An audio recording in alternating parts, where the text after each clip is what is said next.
So someone says, I am ordaining in the forest tradition as a samanera soon. I will stay as a novice for about 4 to 6 months, then I will get married. To another novice? Like at the monastery? I have a strong desire to become a monk, hence I put it off for long. Wrong? I assume you'll disrobe before you get married. Is that the key here? It's not like after 4 to 6 months they let you get married to... No, silly joke, sorry. I mean, the reason for joking is it's such a difficult question. You know, it's not really according to the tradition to leave the home life with the expectation of going, you know, getting more caught up in the home life afterwards. Yeah, I don't think it's a good idea to really decide to be a monk and then make plans of leaving later. Yeah. So if you want to get married, well, get married. I mean, the reason why it's a difficult question is because really people are doing it every day, and mostly in Thailand, maybe Burma, I'm not sure. But for sure in Thailand, probably Cambodia, Laos. It's a big thing. Ordained for a week, ordained for a month, ordained for 3 months.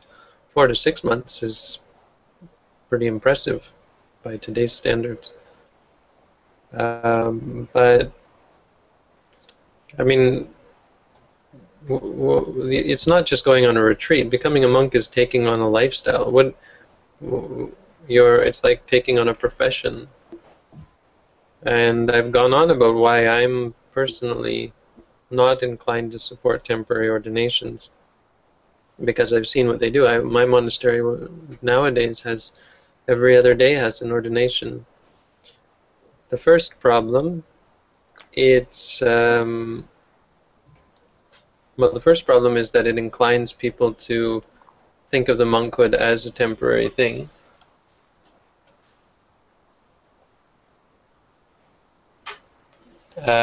And so, you know, rather than taking it seriously and saying you ordain to dedicate your life to it, they say, oh yeah, ordination, that's what you do before you get married.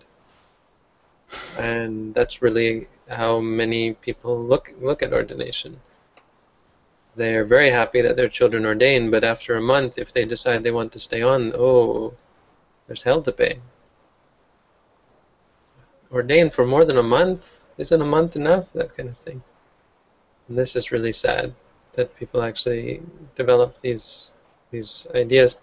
The second reason is that the monks who do stay on wind up spending all of their time organizing ordinations, you know, the shaving, the robes, the bowl, checking everything, teaching the applicants how to do the chanting, how to do the ceremonies, and then teaching the new monks who, you know, sometimes people, there was recently, or a year or two ago, I heard about there was an ordination, and that night after they had ordained, one of the monks got drunk. So you're dealing with people who have no clue about the Vinaya and about the rules, and you have to teach them from scratch. That's, if done properly, that's a difficult task. Now what happens is it's usually not done properly, and so the monks, you know, sit around smoking and chatting, and they have money, and they buy food, and they buy, you know, they eat in the evening, and maybe they, you know, well, I mean, not maybe, I mean, I've seen how it goes. They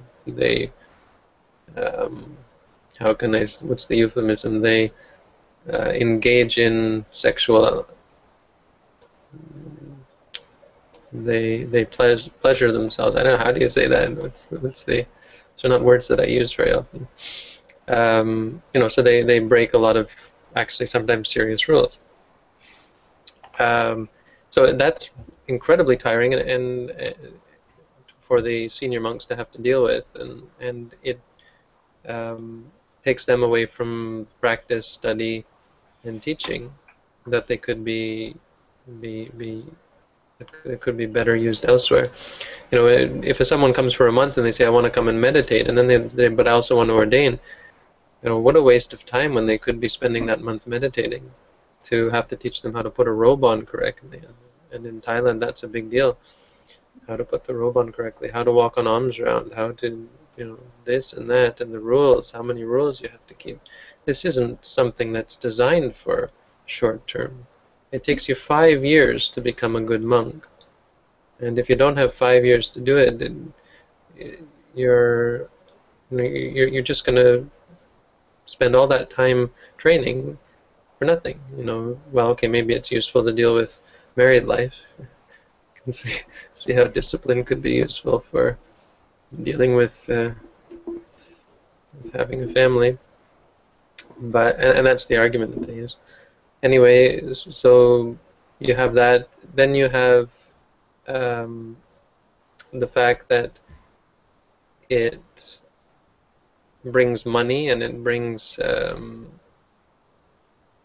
it brings money, and it brings fame, and it brings affluence to the monastery. And so the monks wind up not only wasting their time, but getting caught up in and focusing their energies on the ordinations, because they get paid for it, or they get some kind of it looks good to have many monks ordaining, and they get prestige, they get power, they get fame, and so on.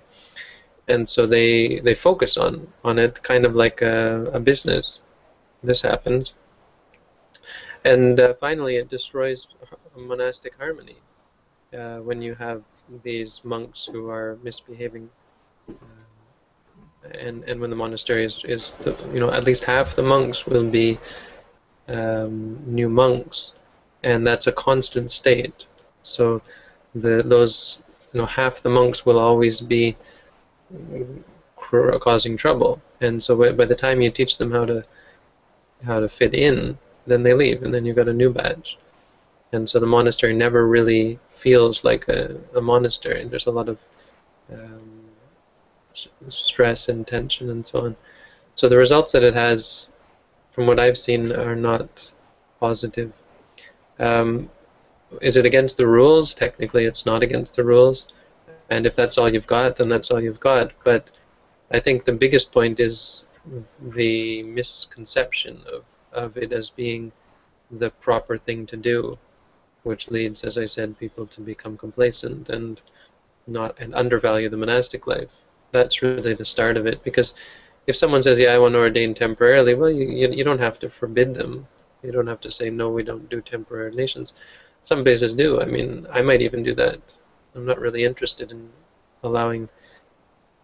Well, in some cases, I would allow people to ordain temporarily, usually with the thought that they want to ordain temporarily because they have something to do later. So, okay, they can disrobe and go take care of that and then come back and ordain long term. That kind of thing makes sense to me. But the idea of ordaining before marriage is personally something I wouldn't do it. But the point, more than that, is it should be understood that this isn't what monastic life is about. I don't know. Anyone have any thoughts? It's kind of something you have to have experienced firsthand to have much of a feeling about. I did see last year there was a bit of a thing going around where you could be a monk for a month. Yeah, I commented on that, and it wasn't really well received. Well, I think they were kind enough, but we had a little bit of difference of opinion. I would imagine it takes probably just a couple of years to really overcome attachment. Or lifetimes, yeah. Or Yeah, I was gonna say. Yeah. Long time just to do that. Sure. No, don't talk about giving up attachments. It takes a month to learn how to put your robe on. It takes, but the way it generally goes is after a monk, you're so proud of yourself for being able to put your robe on that you start to feel like you're really the most awesome monk in existence. And then when you get to so you act like a jerk for a year, for 11 months, and when you get to a year, you say, "Wow, I've been a monk for a year, and I made a lot of mistakes, but now I'm an excellent monk." After a year, you have a real. You don't have this insane ego, but you have a chip on your shoulder thinking, I'm so much better than the rest of these monks. Look at these monks who have been monks for 10 years, 20 years, and they're doing nothing. I'm really, you're really proud of yourself. And so you spend the next 4 years acting like a little bit of a jerk. And when you hit 5 years, then you say, whoa, that was, those 5 years were tough. But now I'm a good monk. Now I'm free. I don't have to stay with my teacher, so I am qualified to go out and teach, and I don't have to live under the dependence of anyone. It's the rule that at 5 years then you can go on your own. And you spend the next 5 years, not acting like a jerk anymore, but with a chip on your shoulder, proud of yourself and your accomplishment. And then after 10 years, well, that's where I am, so I have, now I have to learn how the next 10 years are going to be, but it feels a lot more like you start to say, well, now I'm just a monk. I don't think it's quite that, but I would say probably when you get to 20 years, that's where it seems. If you look at monks who have been 20 years, whether they're good monks or bad monks, they really stop thinking about being a monk, and they just are. They are who they are. And there's no more of this, there's no more counting, right? Because you see, you're always counting how long until you get to a year, and then how long you get to 5 years. And there's all this stuff about seniority, so you're always thinking, oh, this guy's more senior than me, and then the new monks come and you're proud because they're less senior to you, and you sit in front of them in chanting. There's all this kind of rivalry when a monk comes to visit and he sits in front of you, and then suddenly there's someone senior to you and stuff. So you're always counting the years, and you're saying, now I'm 5 years. And of course, after 5 years, you're counting it, because after 5 years, you can go on your own. And after 10 years, you can actually, no, sorry, 5 years you're not a teacher. At 10 years, you can actually be a teacher, and a teacher of monks, and you can actually theoretically ordain other monks. So, I was counting that because that's been a big part of my work, to not have to rely on others to create a monastic community. So, I think after 10 years, I'm not really counting anymore. I'm not thinking, oh boy, how many years left till I get to 20? It's not really, it doesn't mean as much anymore. So I don't know, that wasn't so specifically directed towards what you were saying, but definitely it takes many years to settle down as a monk. I would say really 10. If you're not planning to be a monk for 10 years, you're not really going to become a monk. Now, the thing is, he's saying about becoming a novice, which is a little bit interesting because there's even less to discuss. And actually, the monk for a month, turns out they're not becoming monks, they're becoming samaneras as well, which only have 10 precepts. So it's debatable. You could say, well, that's an interesting halfway. And certainly the ordination is puts a lot less stress on the monastery. But so it's a lot less of an issue to become a novice than it is to become a temporary monk. But you're taking on the robes. You're ordaining. If you want to leave home for a while, you take 8 precepts, and that's established. If you want to go to stay in a monastery, even staying in the monastery with 8 precepts, that's really a cool thing to do. But if you're coming with a fiance to ordain as a novice, it's kind of disrespectful, I think. I mean, I don't want to diss you or anything, but it's not you that I'm talking about. This person who asked this, it's the general tendency, which is prevalent. I mean, my teacher does it. They ordain temporary monks all the time. That's the culture in Thailand. But it's in general, I think, something that it's a shame that it's so prevalent in my mind. Anyway, that's my. Maybe it's done with the hope that they'll stay. Honestly, I agree with what you're saying. I agree with that completely. I think that's one of the reasons why my teacher does it. And well, I don't think. I mean, it's easy to see because after 1 month, then he's pushing them to stay 2 months. And that's really how it's got to work in Thailand. If you want monks to stay long term, you just ordain 20 of them and hope that one of them sticks. Mm-hmm. I was ordained, there were 18 of us when I ordained. I'm the only one left. But of course that was the case. All of the other 17, or no, 15 of them were clear that they were ordaining temporarily in honor of the king on the king's birthday. And there were 3 foreigners, and I think all 3 of us had at least some idea to stay, but the other 2 disrobed.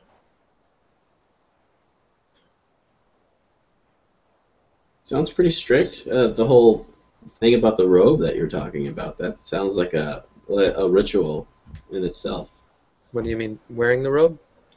Yeah, we're talking about it takes you just a certain amount of time just to learn how to put your robe on. Yeah. Yeah, I mean, not in Sri Lanka so much. You see, we wear it quite simply.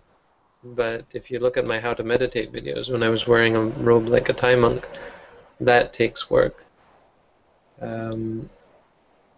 Takes some time. And even we have another way to wear it when you go outside, where you put it over both shoulders and roll it all up. That takes about a month to get skilled at. I mean, after a couple of days, even I can teach a person it in a day so that they are able to go out the next day, but for them to keep it on and to be comfortable in it, well, that takes at least a month of doing it every day.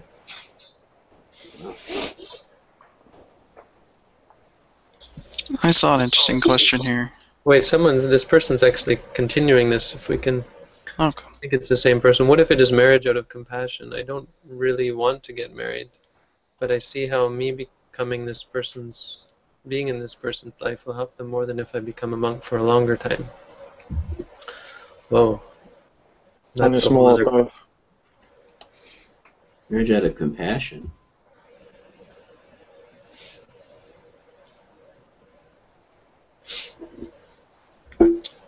Anyone? I'm sorry. That sounds like a bad reason to get married.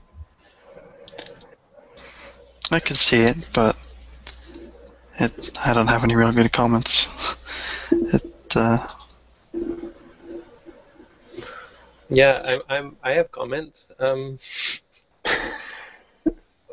Helping people. What is the best way to help a person?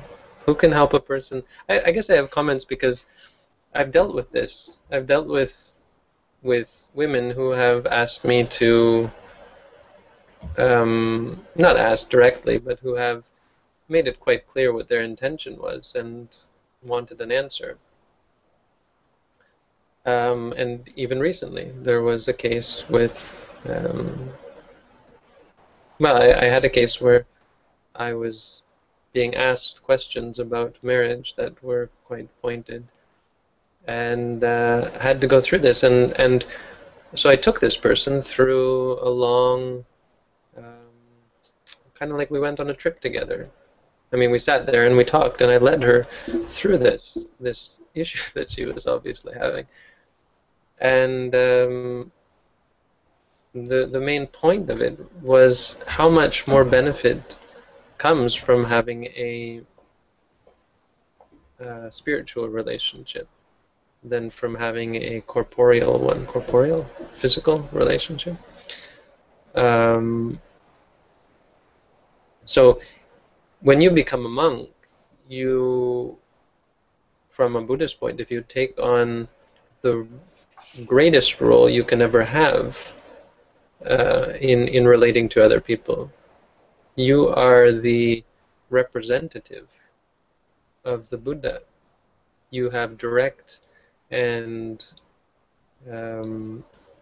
dedicated access, continuous access to the Buddha's teaching. You are living, breathing, you are immersed in Buddhism.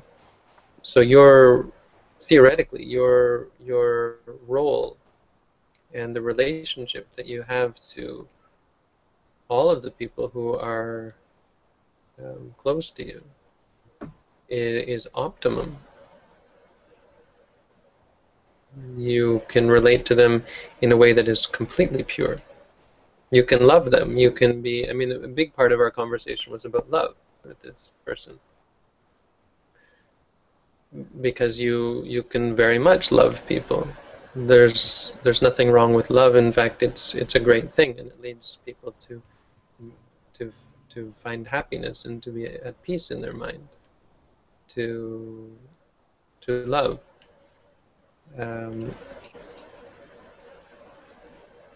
So the only benefit of marriage, or the only thing missing from a monastic relationship that marriage has, is based on attachment.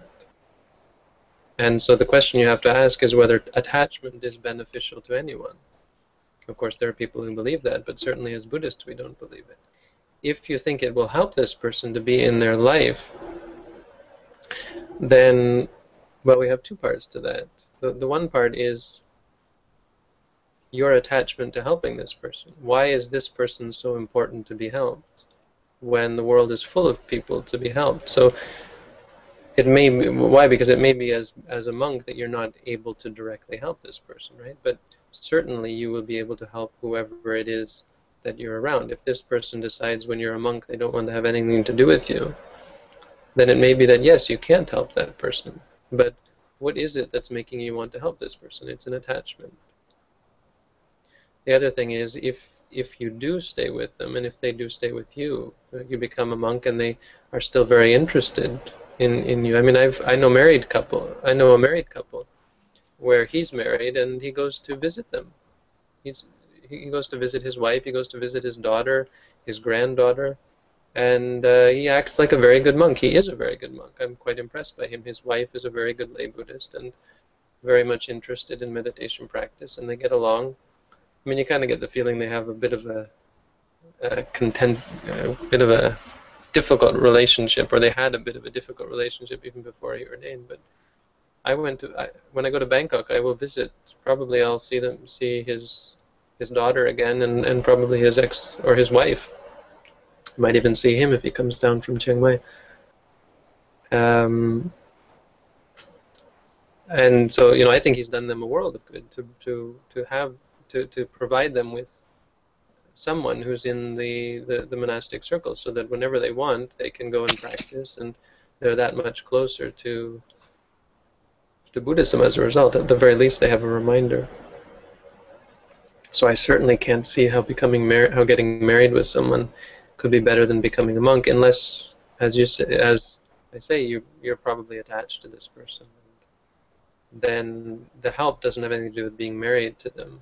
The help comes in spite of getting married to them. I would say, well, if you want to get married, that's the attachment. That's not out of wanting to help them. Doesn't mean that you can't help them married, but the marriage part, I don't think, because it's based on attachment, and this is why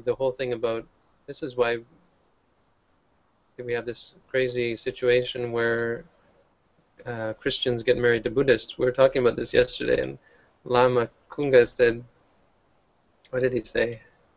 Isn't that absurd or something? Just talking about it. Don't understand that at all, I think he said. He had something very clever to say about it.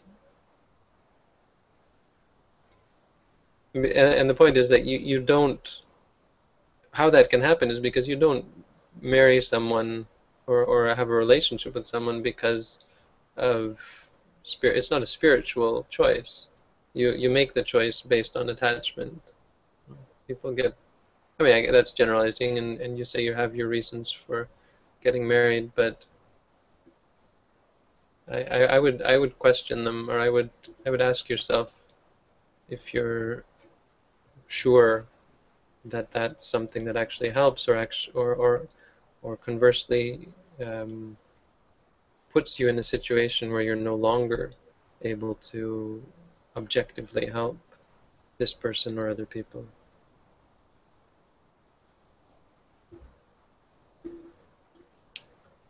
So, anyone else?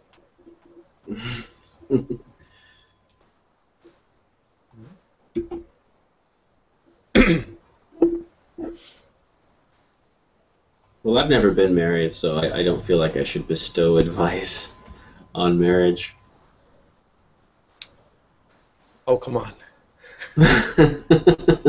do it anyway. I've never been married, and I can bestow advice on. I don't know. Sometimes, sometimes the worst people to bestow advice are the people who are in the thick of it. If you're married and you're doing it all wrong, well, I suppose you could still tell people what's wrong. I don't know. I mean, when I think about the value of marriage, and I think it basically is just two people sharing their experience together, and in and of itself, I don't think there's anything wrong with that. That can be a good thing, a great thing. But I see a lot of insecure people looking to the other person to complete them. The old "you complete me," and I'm not so sure if that's such a good way to look at it, as the one person completing the other. I don't think there's anything wrong with sharing your experience with another person, but I don't quite get on board with the whole idea that someone else completes you. I don't think that's a good reason to get married, because you're looking for someone to fill the void.